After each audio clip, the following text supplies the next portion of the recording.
இப்ப நீ ஏன் செயின் போடல? நான் இவ்வளோ மாட்டினுக்கிறேன். நீ ஏன் போடல? நான் சின்ன வயசுல வந்து நான் வந்து 1வது படிக்கும்போதே 3 செயினோட தான் ஸ்கூலுக்கு போயிட்டுருப்பேன். ஸ்கூல்ல வந்து டான் பாஸ்கோல செயின் போடக்கூடாதுன்னு சொல்லி கம்ப்ளைண்ட் பண்ணி அவுத்துருவாங்க. ஸோ என் பேரு போட்ட ஒரு செயின் இருக்கும், ஒரு வேலு போட்ட ஒரு செயின் இருக்கும், முருகர் ஆமா. செயின் இருக்கும். புலி நகம் போட்டுச்சு.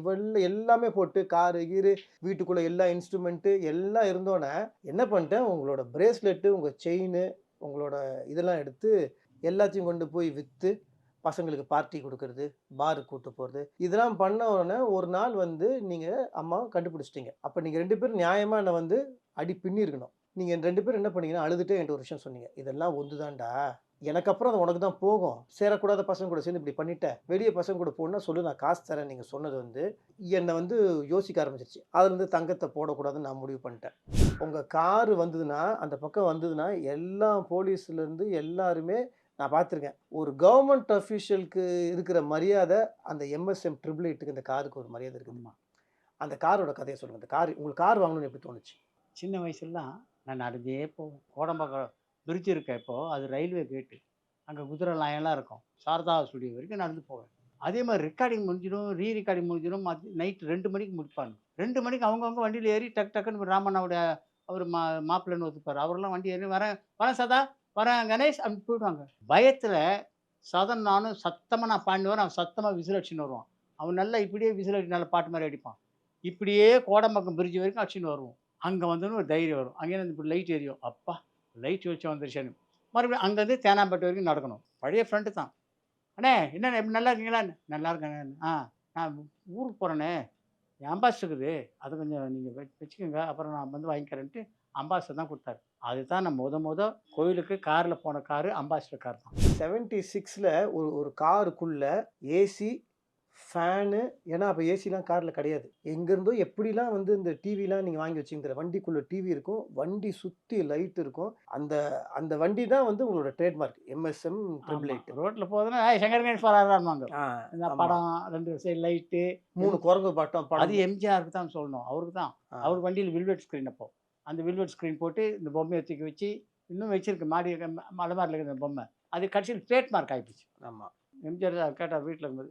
அது கார்ல வைக்க சொல்லும்போது, ம். "இது என்ன இது என்னுடைய இது இது தெரியுமா உனக்கு?" சேச்சான்னு தான் சொன்னேன். சேச்சா எது கேட்டாலும் தெரியும்னு சொல்லவே மாட்டேன். தெரிஞ்சா கூட, "தெரியாது சேச்சா" அப்படின்னுவேன். "கெட்டத பார்க்காத, கெட்டத பேசாத, அத தீயைகள பேசாத, தீமைகளை" அந்த மாரி சொன்னாரு. ஓஹோ! இதானா இது அர்த்தம்? அந்த அர்த்தமே தெரியாது. சேச்சா எந்த அளவுக்கு நீங்க க்ளோஸோ, அதே அளவுக்கு உங்க மேல ரொம்ப அன்பா இருந்தவரு கருணாநிதி ஐயா. ஒரு தடவ பிறந்த நாளுக்கு என்னமோ நானும் சேச்சாவா இருக்கிற ஃபோட்டோ அந்த மாரி ஃபோட்டோ.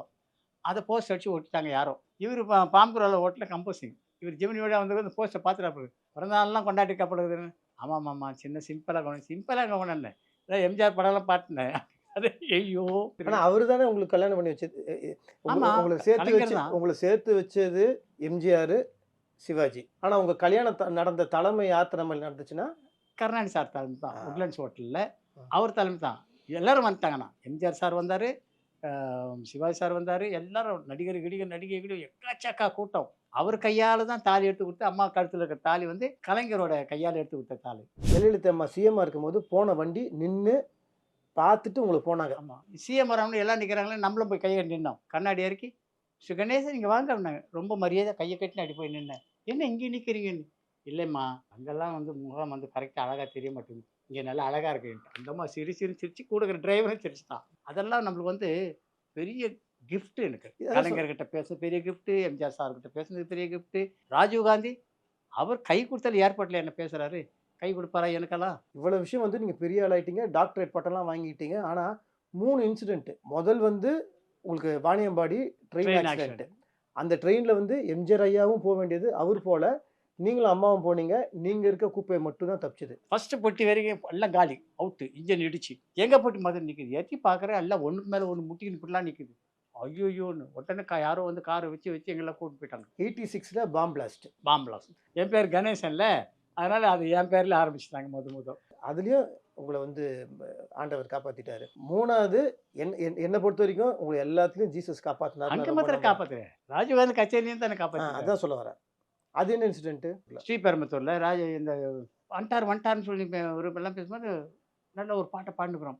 ராஜீவ் காந்தியே, எங்கள் ராஜீவ் காந்தியே பாடினுக்கிறேன். வந்துனே இருக்கிறாரு. கிட்ட வந்துட்டாரு, டப்புன்னு ஒரு சவுண்டு. தலை வந்து பொத்துன்னு என் காலுக்கு தான் விழுந்தது. அவருக்கு வச்சது, பாவம் அவர் தலை வந்து என் கால்ல விழுந்தது. அதுதான் தர்மம் தலை காக்கணுவாங்களே, அது ரொம்பவும் என்ன பொறுத்தவரைக்கும் அது ரொம்ப உண்மை. நான் ரெக்கார்டிங்கில வந்தா என்ன சுத்தி ஒரு 30, 40 பேர் நிப்பாங்க. பையெல்லாம் வச்சுக்கின்னு. ரெக்கார்டிங் முடிஞ்சோடனே இப்போ சினிமா மியூசிக் இதில் மட்டும்தான் அன்றைக்கே பேமெண்ட் வந்துடும். உங்களுக்கு கொடுக்குற பேமெண்ட்டை நீங்கள் முக்கால்வாசி அங்கேயே காலி பண்ணிட்டு வந்துடுவீங்க. ஆமா. நீங்கள் வந்து பெருசாக வீட்டுக்கெலாம் கொண்டு வந்தது கிடையாது. அங்கே இருக்க காசு அதுவும் அம்மா கேட்க மாட்டாங்க. தானம் தர்மம் பண்ணுறதுலாம் வந்து இது யார்கிட்ட இருந்தது அந்த பழக்கம்? இது வந்து முழுக்க முழுக்க எம்ஜிஆர் சார பார்த்து தான் பழக்கம் இந்த பழக்கம். அத பார்த்து நம்மளுக்கு நம்ம கூட குடுக்கணும். நம்ம கூட இப்படி செய்யணும். இப்போ இதுக்கெல்லாம் காரணம் புரட்சி தலைவர். நானும் வந்து இவ்வளோ சீரியல்லாம் பண்ணுறேன்ல, என் ஆனா பேங்க் நான் கேள்விப்பட்டேன். இந்த கை இல்லாதவங்க, கால் இல்லாதவங்க எல்லாம் பார்த்துட்டு, எல்லாருக்கும் சாப்பாடு வாங்கிக்கிறியா? அதுவும் எங்க வாங்குறேன்னு கேள்விப்பட்டேன்னா, சங்கீதா ஹோட்டல்ல வாங்குறியா? அதெல்லாம் ஒன்றும் இல்லைப்பா. ஏன்னாப்பா, இப்போ நீங்கள் சொன்னதான் தர்மம் தான் தலை காக்கும். ஒரு நடிகன் மூலியமா நம்ம ஒரு அடுத்தவங்களுக்கு ரொம்ப ஒரு ஒரு ஒரு எக்ஸாம்பிளா இருக்க வேண்டிய ஒரு ஒரு காலகட்டத்தில இருக்கோம். நம்மனால 4 பேரு நல்லது பண்ண தவிர, நம்மனால 4 பேர் கெட்டு போகக்கூடாது. என்ன பொறுத்தவரைக்கும் கோயில்லயோ, சர்ச்சுலயோ போய் டைம் வந்து நான் அதிகமா செலவு பண்றது கிடையாது. அதுக்குபடி இந்த ஆமா. ஹாஸ்பிட்டல்ஸு இந்த மாரி போயிர்றோம். விஜய் சேதுபதி சார் வந்து இப்ப யார பார்த்தாலும் கட்டி புடிச்சு முத்தம் குடுப்பாரு. ஆனா எனக்கு தெரிஞ்சு அதுக்கு முன்னாடியே நீங்க தான் யார நான் தான். பார்த்தாலும் கட்டி புடிச்சு முத்தம் ஆமா. குடுத்துருவீங்க. யார பார்த்தாலும் கட்டி வச்சு முத்தம் அதுக்கு என்ன குடுத்துருவேன். காரணம்? ஏதாவது தொட்டா கூட, "ஏய் தள்ளி நில்லு" அப்படின்னு வேணா சொல்லிக்கோ. எவ்வளோ பேர் என்ன? இன்சல்ட் பண்ற மாரி. நம்ம ஒரு நாளைக்கு எல்லாரும் கட்டி புடிச்சு முத்தம் குடுக்குற கடவுள் வைப்பாரு பாரு. அது நான் பண்ணி காமிக்கிறேன் பாருங்க. அதே நான் பண்ணிக்கிட்டேன் இப்போ. இப்போ கழகம் யாருன்னா வந்து நல்லா பேசினோட திடீர்னு இப்போ தான் கொஞ்சம் குறைச்சிட்டேன். உன்னை யார் பேசினா அப்படி கட்டி பிடிச்சோன்னா சண்டை தான் என் வாய் போகும். அவரு எங்க தாத்தா ஜிஎன் வேலுமணி என்ன சொல்றாரு, "என் மகள உங்களுக்கு குடுக்க மாட்டேன்" அப்படின்னாரு. நீங்க மியூசிக் டைரக்டர் ஆயிட்டு, நான் வந்து உங்க மகள கல்யாணம் பண்ணிக்கிறேன் நீங்க. அவரு எம்ஜிஆர் ஐயா வச்சு ஒரு படம் எத்தனையோ படம் ப்ரொடியூஸ் பண்ணாரு. எம்ஜிஆர் ஐயா படத்துக்கு நீங்க மியூசிக் பண்ணீங்க. நான் ஏன் பிறந்தேன், இதே இதே வீணை, ஓகே.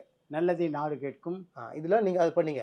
சிவாஜி சார் வச்சு தாத்தா நெறைய படம் ப்ரொடியூஸ் பண்ணாரு. ஆமா, நீங்களும் சிவாஜி சார் வச்சு நெறைய படங்கள் வந்து நீங்க மியூசிக் பண்ணீங்க. ஆமா. அன்புள்ள அப்பா, சாட்சி, நெறைய படம் இருக்கு. லாரி டிரைவர்னு ஒண்ணு. ஆமா, நெறைய படம் இருக்கு. கமலஹாசன் சார் வந்து தாத்தா படத்துல சைல்டு ஆர்டிஸ்ட். பாதகாணி. பாதகாணிக்கையில அசோகன் சாரோட பையனா ஆமா, நடிப்பாரு. ஓகேவா? அப்படியே நீங்க வந்து கமலஹாசன் சார் படத்துக்கும் நெறைய படம் மியூசிக் ஆமா. பண்ணியிருக்கீங்க. பட்டிக்காட்டு ராஜா, பட்டிக்காட்டு பட்டிக்காட்டு அதுல வந்து உன்னை நான் உன்னை நான் பார்த்தது வெண்ணிலா வேளையில், நீயா நீயா எல்லாம் சூப்பர் ஹிட் நான் சாங்ஸ். கட்டில் மேலே கண்டேன் வெண்ணிலா. நல்லா இருக்கும் ரிதம் இதெல்லாம். நீயா அப்பலாம் வந்து இது கிடையாது.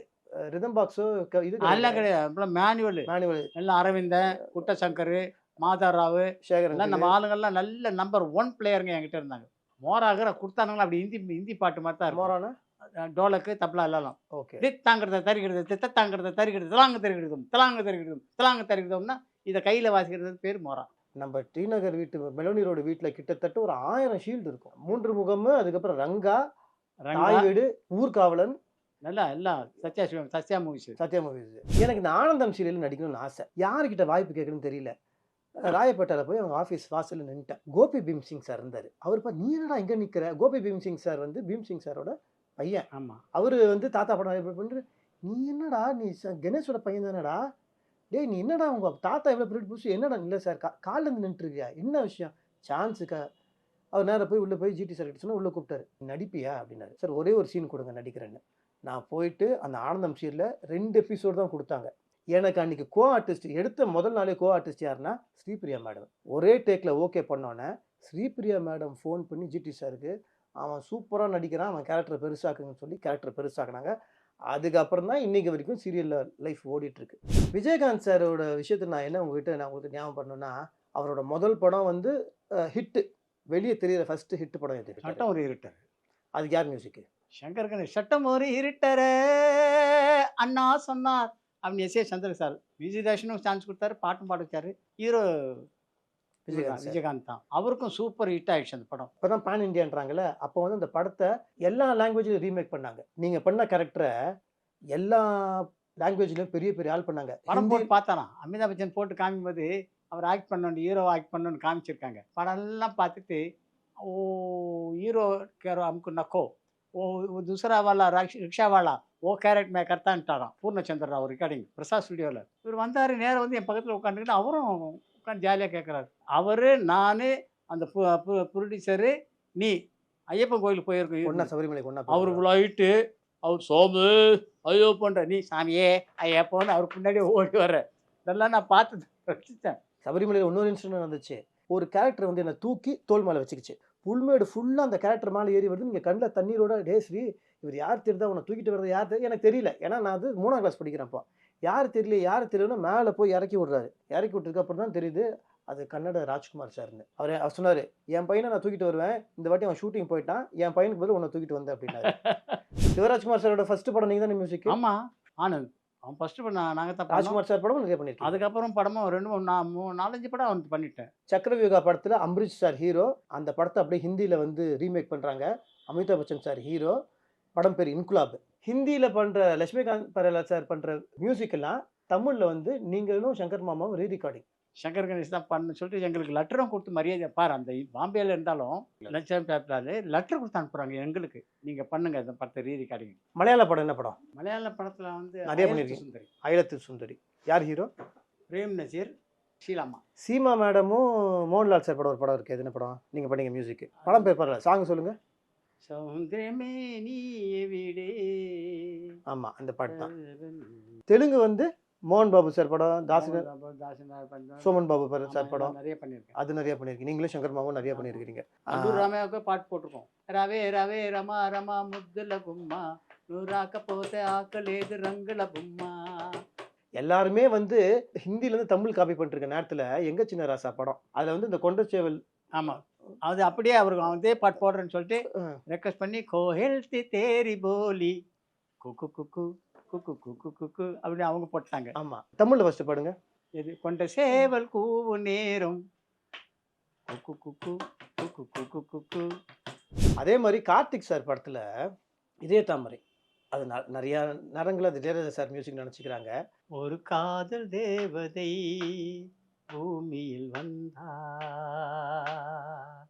ஒரு காதல் காவியம் கையோடு தந்தாள். அதே மாதிரி நீங்க எல்லாருக்கும் மியூசிக் பண்ணிட்டீங்கப்பா. பிரபு சார் வந்து அவ்வளவு உங்க மேல மரியாதை வச்சிருப்பாரு. உத்தம ரொம்ப புருஷன். மரியாதை. அண்ணே எப்படி நான் அப்படியே இருக்கீங்க அப்படின்னு கேட்பாரு. இன்னொன்று ரொம்ப நல்லா கேட்பாரு, அண்ணா எப்படி நான் சட்டை போட்டுட்டு அயன் பண்ணுவீங்களா, துணி உங்கள் சட்டை மேலே போட்டு அப்புறம் டெய்லர் தைப்பார் அண்ணன் இப்படிலாம் கேட்பாரு. என்ன சிவாஜி சார்லாம் அம்மாவெல்லாம் மடியில் தூக்கி வச்சுன்னு தானே உட்காந்து பேசியிருப்பாங்க. நான் போகலாம் வெட்டு இவங்கெல்லாம் அவர் மடியில் போய் உட்காந்துக்குவாங்க உங்களாம் டப்புக்குன்னு போய். இளையராஜா சாருக்கு உங்களுக்கு எப்படி? இளையராஜா நல்ல ஒரு மியூசிக், பெரிய மியூசிக். அவர் வந்து அவருக்கு என்ன 24 மணி நேரம்னா அவர் மியூசிக்கை பற்றியே திங்க் பண்ணிக்கிறதுனால அவர் அப்படியே யோசனை பண்ணியே இருப்பார். இதே மாதிரி நினைப்பாங்க பார்த்துட்டு, என்ன பேச மாட்டேங்கிறாரு, என்ன இப்படி இருக்காரு. அப்படி இல்லை, அவர் உண்டு, அவர் வேலை உண்டு. ஹாரிஸ் ஜெயராஜ் வந்து அவரு ஹாரிஸ் ஜெயராஜ் நம்மகிட்டே தயாரான அவங்க அப்பா ஜெயக்குமார் என் கிட்டாரிஸ்ட், இவனும் என்கிட்ட வாசிச்சிருக்கான். எனக்கு நல்லா ஞாபகம் இருக்குப்பா. 6வது படிக்கிறது நேராக உங்ககிட்ட வருவாப்புல, டி நகர் வீட்டுக்கு. ஒரு கிரேட் பாஸ் பண்ணிட்டேன் அப்படின்னு வாசிச்சுட்டு போவாப்புல. நீங்கள் என்ன கேட்பீங்க, என்கிட்ட இருக்க கிட்டாரிஸ்டோட பையன் ஒவ்வொரு கிரேடாக பாஸ் பண்ணிட்டு போகிறா, நீ இப்படி வந்து எதுக்குமே மக்கா இருக்கிறியா நீங்கள் சொல்லி நான் என்ன பண்ணிட்டேன் உங்களுக்கு தெரியாமல் நீங்கள் எனக்கு வாங்கி கொடுத்த M1 காருக்கு கீபோர்டை ஹாரிஸ் ஜெயராஜ் கிட்ட கொடுத்து தயவு செய்து வீட்டில் வச்சு அப்பா என்ன வாசிக்க சொல்கிறாரு, இது நான் உனக்கு கிஃப்டாக கொடுத்துறேன், நீ எடுத்துகிட்டு போயிடுன்னு சொன்னது. ஹாரிஸ் ஜெயராஜ் இன்டர்வியூவில் சொன்னாப்புல, எனக்கு ஃபஸ்ட்டு கீபோர்டு கிஃப்ட் கொடுத்து ஸ்ரீதானே. அது அப்போவே 1 லட்ச ரூபா அந்த M1 காருக்கு. ஏ ரஹ்மான் சாருக்கு உங்கள் மேலே நல்ல மரியாதை. ஆரம்ப காலத்துலேருந்து நம்ம கீபோர்டு வச்சுருந்தான். அவங்க அப்பா வந்து அந்த காலத்தில் அவர் தான் வந்து இந்த கீபோர்டே கொண்டு வந்து கொடுப்பார், இம்போர்ட் பண்ணி அவர் தான் வர வச்சு கொடுப்பாரு. அது மூலம் அப்படியே பழக்கமாகி அப்படி வாசி அப்படி அப்படி அப்படி அப்படி மியூசிக் ஆகும். ஏ ரஹ்மான் சார் வந்து ஆஸ்கர் வரைக்கும் போயிட்டாரு. ஆமாம், அது அவர் திறமை. ஜெயிச்சு மேலே வந்துட்டார். நான் எப்படி உங்களுக்கு வந்து ஒரு பையனோ அதே மாதிரி மகேந்திர உங்களோட பையன். இப்போ மகேந்திரோட வளர்ச்சியை நீங்கள் எப்படி பார்க்குறீங்க? அதில் கஷ்டப்பட்டு முன்னுக்கு வந்த லிஸ்ட்டில் எடுத்தால் மகேந்திரன் ஒரு ஆள். ஆமாம், இன்னைக்கு அவன் வந்து எங்கேயோ போய் நிற்கிறான். திறமை, அது ஜெயிக்கணும் இந்த வெறியில் பண்ணனால இன்னைக்கு விக்ரம், அமரன், இப்போ எல்லாமே மகேந்திர சாதாரணமான ஒருத்தர் கிடையாது. சினிமாவே கரைச்சி குடிச்ச ஒருத்தர் வந்து மகேந்தர் மேலே வந்து அவ்வளோ நம்பிக்கை வச்சிருக்காருன்னா அது வந்து திறமை. அது வந்து இந்த டாட்டா மாதிரி. ஆமாம், அவர் எப்படி டெய்லராக முன்னுக்கு வந்து பெரிய ப்ரொடியூசர் ஆனவரோ அந்த மாதிரி மகேந்திரன். நீங்கள் நிறைய சாமி பாட்டெலாம் பாடியிருக்கீங்க. எனக்காக நீங்கள் ஒரு பாட்டு கம்போஸ் பண்ணீங்களா? அது என்ன பாட்டு? இயேசுவே தோற்றம் என்று சொல்லுங்கள், இயேசுவின் ரத்தம் ஜெயம் சொல்லுங்கள். எல்லாரும் நம்மளுங்க, எல்லாரும் நம்ம சகோதரர்கள், எல்லாரும் நம்ம சிஸ்டர்கள், எல்லாரும் நம்ம தாய்மார்கள், எல்லாரும் அப்படின்னு எல்லாரையும் நம்ம அன்பாக நேசிக்கணும். ஃபைனலாக இப்போ எல்லாத்துக்கும் என்ன சொல்கிறீங்க? உழைக்கணும்னு நினச்சி உழைக்கணும். வெற்றின்னு கிட்டும். அதை பற்றி இதை பற்றி அவங்கள பற்றி பொறாமப்படாமல் உழைக்கணும். உழைக்கிறதுல மெயினாக முன்னுக்கு வரணுன்றது தான் உழைக்கணும் தவிர நம்மளும் உழைக்கிறோம், நம்மளும் வேலை செய்யணும். அப்படி வேலை செய்யக்கூடாது. நீங்க உழைச்சு நெறைய சம்பாதிச்சீங்கன்னா, உங்ககிட்ட நெறைய பேர் பொழைப்பாங்க. நீங்க சம்பாரிச்சு ஒரு பெரிய ஒரு ஒரு ஒரு ஒரு ஒரு கடையோ, ஒரு ஒர்க் ஷாப்போ ஏதோ ஆரம்பிச்சுட்டாங்கன்னா, அதுல ஒரு 100 பேர் பொழைப்பான். எனக்கு ரெக்கார்டிங் தியேட்டர்ல வந்து கூட இருக்கவங்கலாம் என்ன சொல்லுவாங்கன்னா, நெறைய பேருக்கு வயலின் வாசிக்கிறதுலாம் சரியா தெரியாதாம். சரியா இன்ஸ்ட்ருமெண்ட்லாம் வாசிக்க மாட்டாங்களாம். உங்ககிட்ட வந்தோனே, பரவால்ல 3வது ரோல, 4வது ரோ அது நீங்களே சொல்லுங்க. எப்படி அவங்கள அது தெரியும்னா, அந்த வாசிக்கிறவங்களுக்கு இப்ப கத்துக் குடுக்குறாங்கல்ல, வயலின் பசங்களுக்கு இன்ஸ்ட்ருமெண்ட்ல சில பேர்லாம் கத்துக் குடுப்பாங்கல்ல. அவங்க முதல்ல எடுத்த உடனே சங்கர் கணேஷ்காரர்கிட்ட போய் சேர்த்து விட்டுறலாம். அது ஒரு ஸ்கூல் மாரி அப்படின்னு சொல்லிட்டு கூட்டின்னு வந்து நம்பி கூட்டின்னு வந்து, என்ன 3வது ரோல உட்கார வை, போய் உட்காரு அப்படின்ட்டு. எடுத்த உடனே சொல்றேன். வாசிக்கிறேன் தெரியலனாலும் கூட உட்கார வைப்பேன் நானு. ஆ ஏன்னா அதுதான் அப்பதான் அவன் பிராக்டிஸ் ஆவான். அவன் எதுக்கு நான் 3வது ரோல, 4வது ரோல உட்கார வைக்கிறேன்னா, ஃப்ரண்ட் ரோல என்ன வாசிக்கிறாங்க? ஃப்ரண்ட்ல எப்படி போ போடுறாங்க? எப்படி அது அது அவன் கண்ல தெரியும். அவன் அப்படியே போ போடுவான். மறுபடியும் கீழ இருக்கும்போது போ கீழ இழுக்குவான். தக தக தக தக தக தகன்னு சிக சிக சிக சிகன்னு வாசிக்கிறான்ல, அத பார்த்துட்டு அவன் போய் அப்படி பண்ணி பண்ணி பார்ப்பான். இதுக்கு தான் 3வது ரோல உட்கார வைக்கிறது. குடுத்தா உங்களுக்கு ஒரு பேமெண்ட்டும் குடுத்து அனுப்பிச்சுருவீங்க. முடிஞ்ச உடனே பேமெண்ட் குடுத்துருவான். அவன் எவ்வளோ சந்தோஷப்பட்டு போவான் தெரியுங்களா? அல்ல அதுதான் கம்மியா அதுதான் குடுத்தா கூட, அது அது இல்லாம வேற வெளியில பைய வச்சு நிப்பாங்க. நான் வாங்குற காச கொண்டாந்து அவங்க படி அளந்துட்டு தான் போவேன். ஒரு பழமொழி ஒண்ணு சும்மா, நீ பண்ற தான தர்மம் உன் புள்ளைங்கள காக்கணுவாங்க. அதுதான் என்ன பண்ணின்னு வருது இப்போ. ஸோ இந்த வீக் நம்ப இசையமைப்பாளர் சங்கர் கணேஷ் எங்க அப்பா. அவரு கூட கனெக்ட் பண்ணி, அந்த கனெக்ஷன்ல நெறைய விஷயங்கள பேசினோம். அடுத்த வாரம் யார் கூட கனெக்ட் பண்ண போறோம்ன்னு சொல்றேன். Until it's bye from Sri.